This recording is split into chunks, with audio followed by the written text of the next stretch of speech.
Joe Cusick from the Cusick Group, securities offered by MoneyBlock. And it looks like global markets, U.S., Europe, Asia, all looking like they're going to start this Thanksgiving shortened trading week to the upside. Taking a look at Asia first. Looks like the Japanese Nikkei overnight was up about 0.8%. Now, we did see some weakness in the yen early in the session against the dollar. That has kept the pace to the upside in the Japanese markets and specifically with the Nikkei. We also saw that there was some economic data. The October trade balance came in. Exports fell in Japan by about 10.3%. That was a little bit lower than what expectations were. And basically, you are seeing that the statement last week where the Japanese government is going to continue to do the unlimited bond buying just kept the bullish sentiment going overnight. Financials were up 2%. You had consumer staples up about 2%. You had communication names in Japan up 1%. And you did have materials, though, lagging down about 0.1%. Now, there was no notable large cap names that were moving that trade in the EWJ, which is the ETF that I use to track Japanese stocks. Looks like the EWJ closed on Friday at 43.97. The options right now are pricing in the potential this week for the stock to move about 1.4%, and that's about 67 cents. The implied volatility is relatively inexpensive. What is that telling you, traders and investors? Don't expect a lot of huge violent moves in EWJ at this juncture unless we get some headline risk. Taking a look at Hong Kong and the Hang Seng, edged up about 0.1%. Financial and gaming names were on the move to the upside. That was what's fueling the advance. There was no notable large cap names in the Hong Kong Hang Seng that were moving that are represented in the EWH, which is the ETF that I follow for following Hong Kong and the Hang Seng. That went out at $20.77. The options right now are pricing in the potential for this underlying ETF to move about 4% either up or down. That's around 84 cents. And volatility is still relatively inexpensive in the lower third of the IV rank, as we that's how we monitor it. And that's just telling me that there isn't an expectation of huge violent moves again in EWH, which is, again, the ETF that tracks Hong Kong stocks. Now, taking a look at the Shanghai Composite, rose about 0.8%. That's a 10-month high, folks. We're seeing that China is moving up to the upside. We also are seeing that the Bank of Japan, or the Bank of China, continues to lower its yuan fix. It's the 12th consecutive day that they've lowered it. It's now below 690, which is the lowest setting that we've had since basically 2000. I believe it's 2008. I'll have to double check that. It might be 2009. Now I watch FXI. It's the ETF that tracks the composite there in China. There were no notable large cap names that were moving in the Chinese market overnight.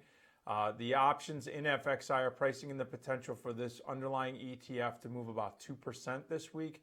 And vol is, again, relatively inexpensive. What is on the move is in India, the MIB, the Sensex, I was just saying the Italian. The India Sensex fell about 1.5%. This is the lowest levels that we've seen since May in that index that tracks Indian stocks. There still seems to be some cautious trade in response to the government's decision to basically remove all cash notes from circulations. There are two large cap names that I want to keep an eye on in India that were on the move. They are about 8% of the total makeup of an ETF that I watch, which is EPI. The two names are ICICI Bank. That's about 3.3% of the EPI ETF that I look at, as well as Tata Motors. That's about 4.28%. ICICI was down about 4%, and Tata Motors was down about 3%. EPI ETF that tracks those stocks and many more in India went out around 1972 on Friday. So the options right now are pricing the potential for this stock to move about 2.4% this week, around 48 cents. And vol is increased in there in the upper 2/3 of its IV rank. So there could be some violent moves in this ETF EPI. So we're going to keep an eye on that. Taking a look at Europe. Right now, Europe looks like most of the major indices are firmly in the green. The German DAX is trading up about 0.4% on a couple catalysts. One is that German Chancellor Angela Merkel will seek a fourth term in 2017. And you also saw that exporters were marking a modest gain right now early in the session. The most notable name is Daimler. Daimler is up about 6%, up about 0.5%. I apologize. Now, the reason why I point out Daimler, there were a few other names, exporting names, but Daimler is 6% of the ETF that I watch, which is EWG, which tracks German stocks. And that's on the move to the upside. That will impact the ETF. And the ETF went out at 24.86. The options are pricing in this week for the potential of this ETF to move either up or down about 1.5%. And vol is getting into the upper, into that mid-range. Still low, so not a heightened expectation, but we're going to keep an eye on that, especially now that we're starting to get into election season over in Europe. Taking a look at the UK FTSE, up about 0.4%.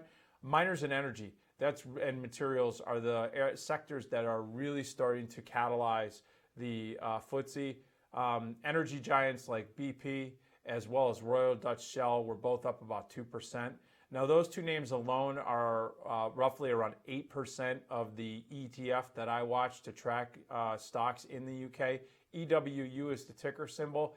Went out on Friday at 29.68. The options are pricing in the potential for this underlying that tracks the British stocks to move about 2.2% either up or down. The catalyst for these energy names, material names, well, for energy, it's oil. Oil is up about 2% this morning, and there was headlines coming out over the weekend. The Iraqi minister, one of the participants in the OPEC meeting that's going to be coming up in a couple weeks, said that they believe that they have a three-prong approach to potentially cap the amount of oil that they're going to be putting out for through production. That's interesting, but again, like I said, we're going to watch these headlines, and you have to be very careful of those. But that is catalyzing these markets right now. The French CAC is up by about 0.5%. They are firmly into the election cycle there. As a matter of fact, over the weekend, in the French conservative presidential primary, Francois Fillon beat Sarkozy, who conceded. So now he is going to be facing Juppé in a runoff on November 27th. So we're going to have an election in France. This is going to be very interesting. Airbus is up about 2.5%, and you're also seeing growth names like Total and BNP Paribas all up between 0.9% and 0.4%. Those three names alone right there represent about 15% of an ETF that I track, that I use to track French stocks. EWQ is the ticker symbol. The ETF went out at 23.15. The December options are pricing in the potential between now and December expiration, which is the third week in December. About the underlying moving around $1.04. So basically, you're seeing almost a 5% move being priced in, or 6% move being priced in for this underlying. Finally, Italy. Italy is going to get extremely volatile. It's lower by about 0.2%, so it is the only major index that we see right now that is under pressure. And the reason why is that there is some caution revolved ahead of the constitutional referendum, which is going to be coming out on December 4th, which could lead to the collapse of the current government, and also a referendum on the Eurozone membership. You could see that Italy is going to get extremely volatile. There were no notable large cap names that I saw on the move, which probably explains why the index is not down more on this news. We're going to watch this going into the December 4th referendum. This one's going to be in the headlines. There's going to be a lot of movement. EWI is the Italian ETF that I watch that trades here in the States. Went out at $20.87. The options right now are pricing in the potential for the underlying to move about 2% this week, around 47 cents. Watching this closely, vol is starting to pop up post these headlines, so we want to watch this very closely in Italy. So that's it right now for the overnight action. A lot of green that we're seeing on the screen right now. Join us at 9:30 Eastern Time. I'm going to be going over everything that's happening on what's hot on the open at 9:30 Eastern Time, so join me then. Till then, have a great trading day.